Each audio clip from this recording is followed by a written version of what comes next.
Hey you guys, it's Crystal from the Abundantly Blessed Homestead, where we use the wisdom of our ancestors to make amazing, nourishing, delicious meals for our family and grow some of our own food.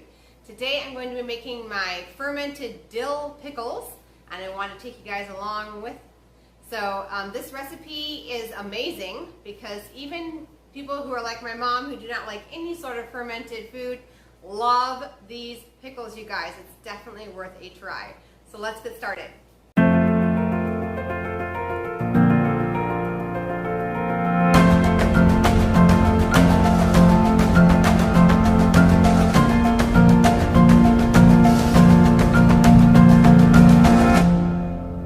Okay, so I have my pile of cucumbers of all different sizes. You sure could ferment these cucumbers whole, the smaller ones, but I like to chop all of our cucumbers hamburger style. And so I'm going to go ahead and chop them all like that, and then I'm going to bring you guys back. Now I do want to mention with cucumbers, you don't want to keep the ends of the cucumbers. Both in canning or in fermenting, and the reason why is because those ends will cause your pickles to become soft, and we want nice crunchy pickles.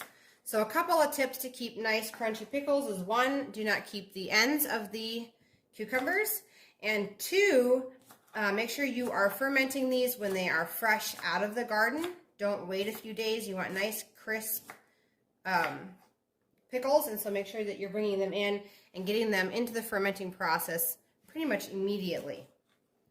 Anything that is not crisp right now is not going to get crisper in the fermentation process. Also, if these are going to be sitting on your shelf, we're going to devour this jar of pickles right up. But if you're going to have this fermenting in your fridge for up to a year, waiting for you to eat it, then you're going to go ahead and want to add a leaf off of raspberry plants or a grape leaf. Those things are both really good replacements for allium, which is actually powdered aluminum that people usually put into their canned pickles. So to replace that, you sure can put in, like I said, either a raspberry leaf into each jar, or 2 raspberry leaves, or 1 or 2 grape leaves from a grape plant. Okay, so the next step is to go ahead and take some of the chopped up cucumbers, put them in the bottom of your jar. We're going to fill it about 1/3 of the way full. Then we're going to add the rest of our seasonings. The next thing we're going to add is 2 garlic cloves. I usually go ahead and put these in whole. You sure could chop them if you wanted to. We like to eat them after they get done fermenting. So we're going to do 2 garlic cloves.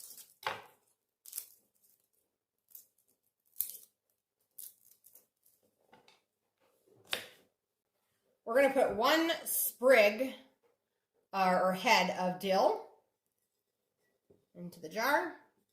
Now we're going to add 1 teaspoon of dill seed to the jar. I don't have any dill that's currently with seed on it yet, so I went ahead and purchased some from the store. Next ingredient is 1/2 teaspoon of red pepper flakes. Next ingredient is 1/2 teaspoon of black peppercorns. The last ingredient that we're going to add is 1½ tablespoons of healthy salt. So that's real salt, pink Himalayan salt, Celtic sea salt, any salt with color, 1½ tablespoons. Then we're going to go ahead and add some filtered water.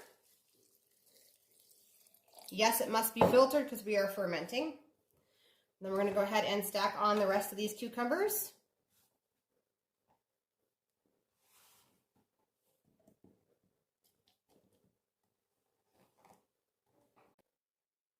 Okay, so my jar is full, so what I'm going to do is use a regular lid here. We're going to put the lid on, and then we're going to shake this because it does have all of the salt in it. So we're just going to shake it for about a minute or so to help that salt dissolve inside the water.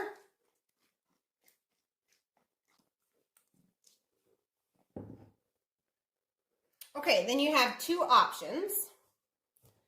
You can either use a fermentation weight and one of these little burpee lids.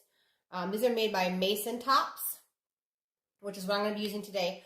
Or you can do what I used to do, which is using the end of a cucumber. And then when you go to put your lid on, it pushes the brine above all of the chunks of cucumber. So this is a good way to be cost effective. This top chunk or anything else that's above the brine will probably mold and not be good. So I always used to call it my sacrificial chunk. But this does work. I did this for a long time before I invested in mason tops. Okay, so for the mason tops, I go ahead and just add my glass weight to the top and the little vapor lid. Okay, so this is going to sit on my counter for 5 to 7 days. If your home is at 70 degrees, it's going to be closer to the 5-day mark.